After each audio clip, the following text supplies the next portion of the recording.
We drove from Croatia into Hungary by a remote border crossing early this morning, and you'd have thought they were preparing for war. Military Humvees with gun mounts patrolling the EU's Schengen ramparts. Overnight, Hungary's parliament had passed a law deploying troops to handle what its prime minister has cast as a Muslim invasion. A new Iron Curtain is rising on Europe's southern flank, stretching along Hungary's border with Serbia and now along the Croatian front too. The Humvees arrived, the border now bristling with military hardware and soldiers. Welcome to Hungary.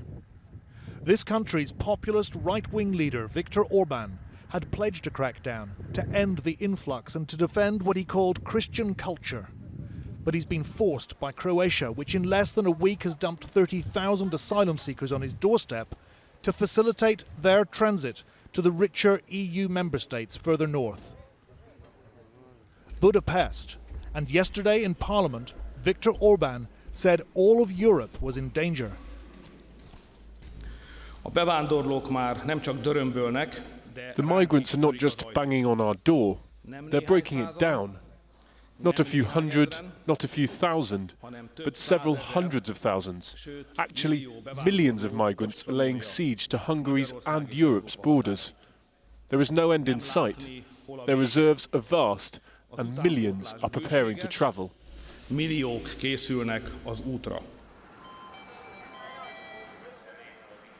At a Hungarian station called Hegyar this afternoon, way up on the northwestern Austrian border, 1,300 people disgorged from a train that had come from the Croatian frontier.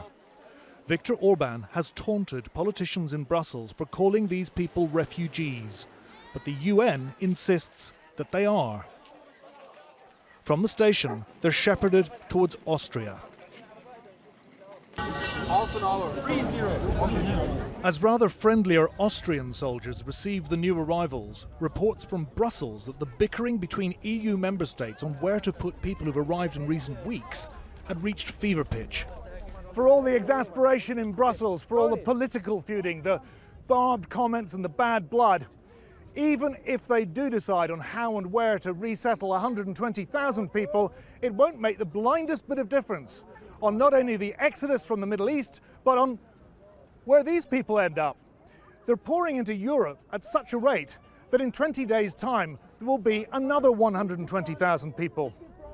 It took this man 15 days to reach here from Mazar-e Sharif in Afghanistan. How are you feeling to finally be here? I'm really happy. I'm really happy, and every face is smiling here. Yes, sir. Thanks to EU, thanks to especially volunteers. They are so kind. They are really caring about refugees. And do you feel that you will be warmly welcomed in Europe? Yes, yes. And what are your expectations? What do you want to do now? I will live here in the future, and I will die here. An Austrian soldier, a second-generation immigrant himself, offered reassurance and instructions in Arabic. It took an hour or two to load all 1,300 onto buses, which would take them to reception centres across Austria. Most want to keep moving, though. Germany, Sweden, France, the UK. As they stood waiting, European interior ministers finally voted through their plan for mandatory quotas to farm out the 120,000 refugees. 4 former Soviet bloc EU member states dissented but were overruled. The UN Refugee Agency has already branded the plan irrelevant to the worst humanitarian crisis in decades. The aim was to allow EU leaders to present a united front at their emergency summit tomorrow. Instead, deep rifts have been exposed as the human surge continues to build.